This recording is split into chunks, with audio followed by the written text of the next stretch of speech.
Hello friends, welcome to Armena's kitchen. இன்னைக்கு நம்ம கிச்சன்ல பேபி கார்ன் எக் மசாலா எப்படி செய்யறதுன்னு சொல்லி பார்க்க போறோம். ஃபர்ஸ்ட் ஒரு பாத்திரத்தை அடுப்புல வச்சுக்கோங்க.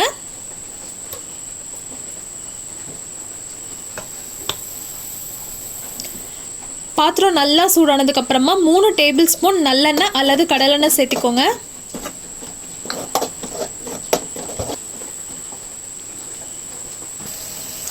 எண்ணெய் நல்லா சூடாயிடுச்சு.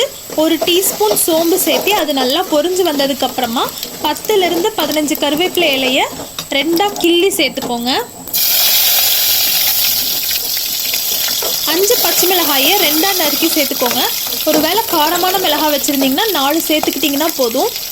ஒரு பெரிய வெங்காயத்தை 2ஆ நறுக்கி நீல வாக்கில் வெட்டி எடுத்து வச்சுருக்கேன். அதையும் சேர்த்து நல்லா வதக்கிக்கோங்க.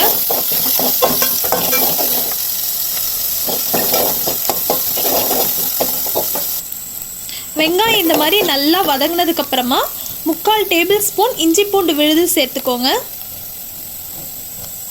இஞ்சி பூண்டு விழுது சேர்த்ததுக்கு அப்புறமா ஒரு டைம் பெரட்டி விட்டுட்டு அப்படியே விட்டுறாதீங்க. அப்படி விட்டீங்க அப்படின்னா பாத்திரத்தில் ஒட்டி பிடிக்க ஆரம்பிச்சிடும், டேஸ்ட்டே மாறிடும். ஸோ நல்லா கலந்து விட்டுக்கிட்டே இருங்க.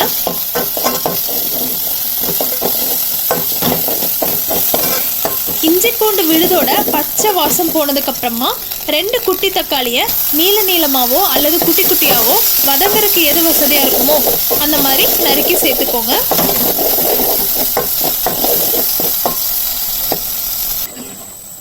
ஸோ தக்காளி நல்லா வதங்கிடுச்சு.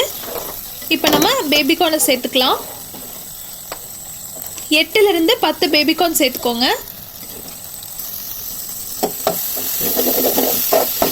இந்த மாதிரி ரவுண்டாக நறுக்கி சேர்த்துக்கோங்க.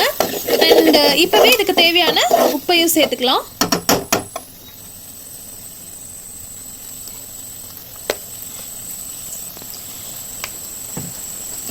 உப்பை சேர்த்ததுக்கு அப்புறமா ஒரு பெரட்டு நல்லா பெரட்டி விட்டுக்கோங்க.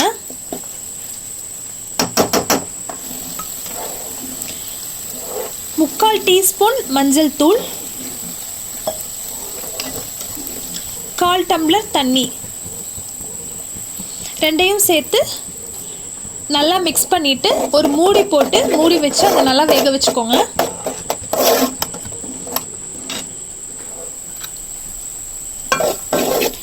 ஸோ இது ஒரு 5 நிமிஷம் வெந்ததுக்கப்புறமா இந்த மாதிரி இருக்குது.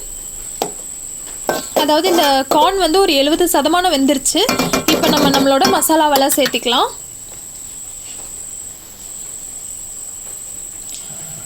1/2 டேபிள் ஸ்பூன் மல்லித்தூள்,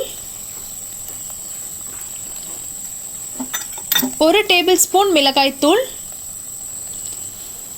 1/2 டேபிள் ஸ்பூன் மிளகுத்தூள், 1/2 table spoon garam masala, 1/2 table spoon கறி மசாலா சேர்த்து நல்லா பரட்டி விட்டுட்டு அதுக்கப்புறமா 1 டம்ளர் அளவுக்கு தண்ணி சேர்த்து அதை நல்லா கொதிக்க விட்டுக்கலாம். மூடி போட்டு மூடி வச்சு நல்லா வத்துற வரைக்கும் கொதிச்சு வரட்டும்.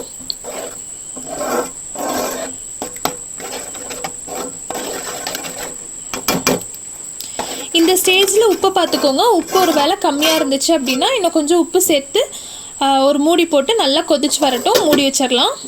நம்ம போட்ட மசாலாவோட பச்சை வாசம்லாம் போயிடுச்சு. ஸோ இப்போ நல்லா கொதிச்சிருச்சு அண்ட் நல்லா ட்ரை ஆகிடுச்சு. இந்த ஸ்டேஜில் நம்மளோட எக்ஸை சேர்த்திக்கலாம். நான் இன்றைக்கி வந்து 3 எக் சேர்த்திருக்கேன். நீங்கள் வந்து 3 to 4 எக் வரைக்கும் சேர்த்திக்கலாம்.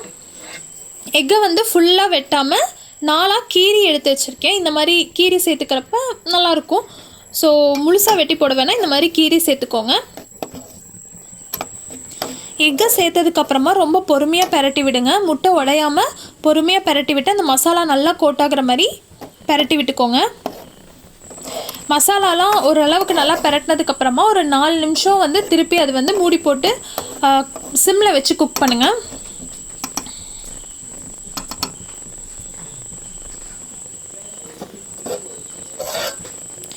ஸோ நம்மளோட பேபி கார்ன் எக் மசாலா சூப்பராக ரெடி ஆகிடுச்சு. இந்த டிஷ் வந்து சப்பாத்தி, புலாவ், தோசை, பரோட்டா, ஃப்ரைட் ரைஸ் கூடலாம் ரொம்ப சூப்பராக இருக்கும். நீங்களும் கண்டிப்பாக இதை உங்கள் வீட்டில் ட்ரை பண்ணி பார்த்துட்டு எப்படி இருந்துச்சுங்கிறத கமெண்ட்ஸில் சொல்லுங்கள். இன்னும் எங்கள் சேனலை சப்ஸ்கிரைப் பண்ணாமல் இருக்கீங்க அப்படின்னா சப்ஸ்கிரைப் பண்ணி பக்கத்தில் இருக்க பெல் ஐக்கானை கிளிக் பண்ணி வச்சுக்கோங்க. இந்த வீடியோக்கு ஒரு லைக் பண்ணிவிட்டு உங்களோட ஃபேமிலி அண்ட் ஃப்ரெண்ட்ஸ்க்கு ஷேர் பண்ணுங்கள். தேங்க்யூ.